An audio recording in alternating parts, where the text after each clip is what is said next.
Constipation കൊണ്ടായിരിക്കും ഈ ഒരു പ്രശ്നം ഉണ്ടാവുന്നത് എന്ന് പറഞ്ഞു, ഈ ഒരു ഡൈവർട്ടിക്കുലൈറ്റിസ് എന്ന് പറയുന്ന രോഗം ഉണ്ടാവുന്നത് പറഞ്ഞു. പക്ഷെ ഒരു 2 ദിവസം തന്നെ നമുക്കൊരു കോൺസ്റ്റിപ്പേഷൻ വന്നു കഴിഞ്ഞാൽ നമുക്ക് വളരെ ബുദ്ധിമുട്ടാണ്. പിന്നീട് ആഹാരം കഴിക്കുക എന്ന് പറയുന്നത് ഭയങ്കര ബുദ്ധിമുട്ടാണ്.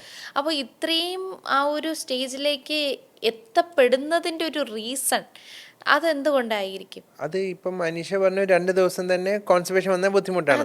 പക്ഷെ എല്ലാവരും അങ്ങനെയല്ല. കുറേ ആൾക്കാർ അത് കോൺസ്റ്റിപ്പേഷൻ അവരതങ്ങ് യൂസ് ടു ആകും.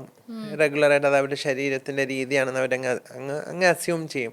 അങ്ങനെയുള്ള ആൾക്കാർ ഒരുപാടുണ്ട്. അപ്പോൾ അവരെല്ലാവരും ഇങ്ങനെ ചെറിയ ചെറിയ കാര്യങ്ങൾക്ക് ഇമ്പോർട്ടൻസ് കൊടുക്കത്തില്ല.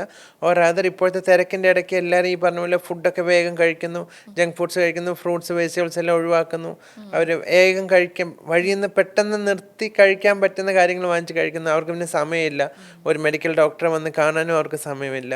അങ്ങനെയൊക്കെയുള്ള ഫാസ്റ്റ് റണ്ണിങ് അല്ലേ ഇപ്പോഴത്തെ വേൾഡ്. അപ്പൊ അതുകൊണ്ട് ആർക്കും അതല്ല, അപ്പൊ മോഷൻ പോവാതിരുന്നാൽ പ്രഷർ കൊടുത്ത് ചിലപ്പോൾ പോകുന്ന, അപ്പൊ ഈ ഒരു പ്രഷർ കൊണ്ടായിരിക്കും അല്ലേ വരുന്നത്, ഡയബറ്റിക്കിലെ വരുന്നത്. ഓക്കെ, അപ്പൊ അങ്ങനെ പോകുന്നത് കൊണ്ട് അല്ല, ഈ പറഞ്ഞ പോലെ ചെറിയ 2 ദിവസം കോൺസ്റ്റിപ്പേഷന് ആരും വന്ന് കാണത്തില്ല. അങ്ങനെയും കൂടെ നോക്കണം.